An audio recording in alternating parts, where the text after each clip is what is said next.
Hey everybody, Mike Kelly 7 here. Going on a ride. Going to school tonight. The old Mike Kelly 7. Riding once again. I actually have a topic today.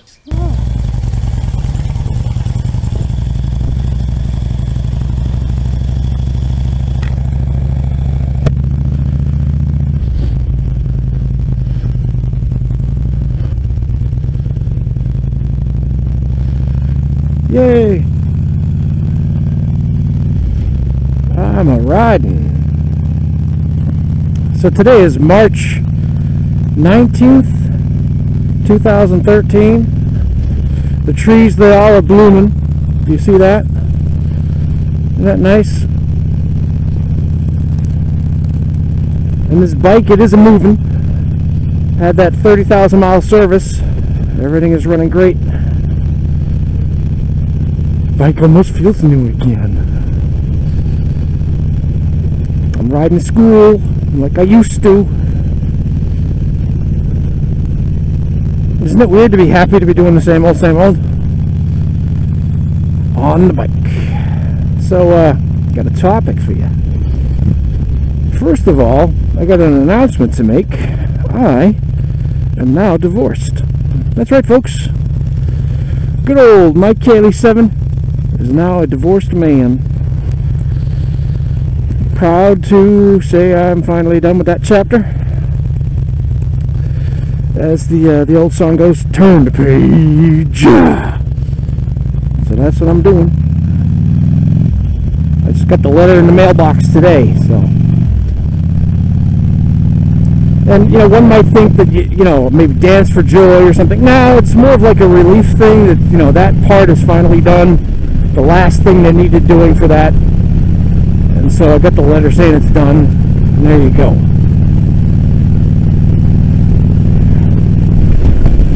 So I'm a quote-unquote free man.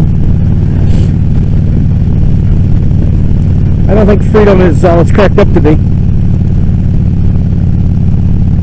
So as you probably know, I haven't been quote-unquote free since right around, I don't know, July. I dated, took time, you know, went to counseling and made sure I got my head straight. When I felt like that was over and, you know, I didn't need it anymore, I stopped doing that. And so now I am happy to say that I am moving forward, happy and doing good, in a beautiful relationship with a wonderful woman. And before you know, anybody's, are you going to get married? Really? Come on. I just got divorced. Is that an appropriate question to even ask? Next thing you know, you're going to have kids? Jesus. So, yay for me! Woo!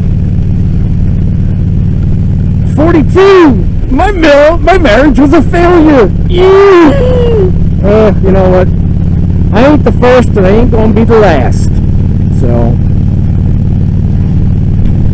these things happen, you know, the passages of life you go through, whatever they, you know, that there's a famous book by the same title.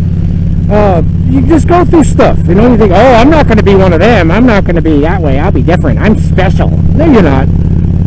Everybody goes through it. If you don't, you're special if you don't go through it. But you're probably not special.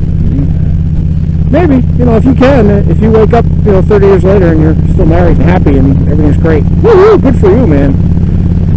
Not me. Not I, said the English teacher. So here's a thought I had the other day. I was watching this movie, TV show, God, my Investigation Discovery Channel had a thing on this. There's this lady, she was driving home from class, she was in a law school or a doctor thing, and she's passing by this intersection and there's this white truck idling at the stop sign. It could have turned but didn't. And then as she passed it, it came up behind her and started following her. So she drives back to her apartment complex, into the parking lot. The truck's still following her. Kind of parks in a way that she's going to have to pass by the thing to get into the apartment building. I got to pay attention here because I don't want to get smushed. I'm going. It's me. I'm going. I'm going. Yes, I'm going. Thank you. Alright. So, she goes out, gets out of her car with an armful of books, starts walking toward the apartment complex. This dude gets out in his 20s, and he's like, hey, have you seen so-and-so? And she says, no, I don't know what you're talking about. She walks past him, turns her back on him, hears his footsteps running toward her. Next thing you know, he's on her. And he tackles her, and he puts a handcuff, a fuzzy handcuff on her, and he's like, come with me! And she's screaming and yelling and fighting, and he's got a knife to her throat, and come with me or I'll kill you. I mean, it was this horrendous, horrible thing. And finally she woke up, and she's like, I'd rather die here in this parking lot where people can at least find my body than die, you know, off alone in the woods where this guy's probably going to kill me. So, she fights him off, and he runs away, and they ended up catching the guy a while later, but he was a serial killer. So, my thought was, you know, I'm thinking, just get mad watching it, like, this dumb cow, what are you doing? You driving home with the thing following you at night, and you're a girl and you're alone? You know, I've come home a couple of times at night where I thought somebody was following me. I didn't pull into my driveway, I kept going. You know why?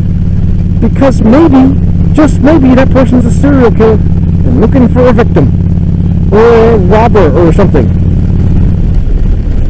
And if I did realize that the guy was following me, I would drive to a police station. You should know where they are. And when I'm driving in dangerous situations, I usually carry my gun on me, just to make sure if anything weird or crazy happens, at least I can put a few holes in them. I may not make it, but at least they're going to have some holes in them for their troubles. And if I didn't have my gun on me, at least I have some self-defense knowledge. You know, rip out an eye, chop a throat, that kind of thing. Bite off a nose. There's no way in hell that I would just get out of my car at night with a truck parked there with a creepy dude if I'm a girl. No friggin' way. So what would you do? If you're driving home alone at night and some truck is following you, or some dude is walking down the street behind you, somebody bad wants to do something bad to you and you can feel it, what do you do? Get out of your car and smile at him as you try to walk by? Ah, not me. Not me. Sorry, not I, said the English teacher. I would not do that, because I just think that is foolhardy. You got to be ready for, you know, confrontations. The one time that I let my guard down in Paris when I was going there my second time, I let my guard down, I was in the road, and I got attacked. 5 dudes attacked me. And they got the only large amount of money I ever carried on me, was just ironically that night.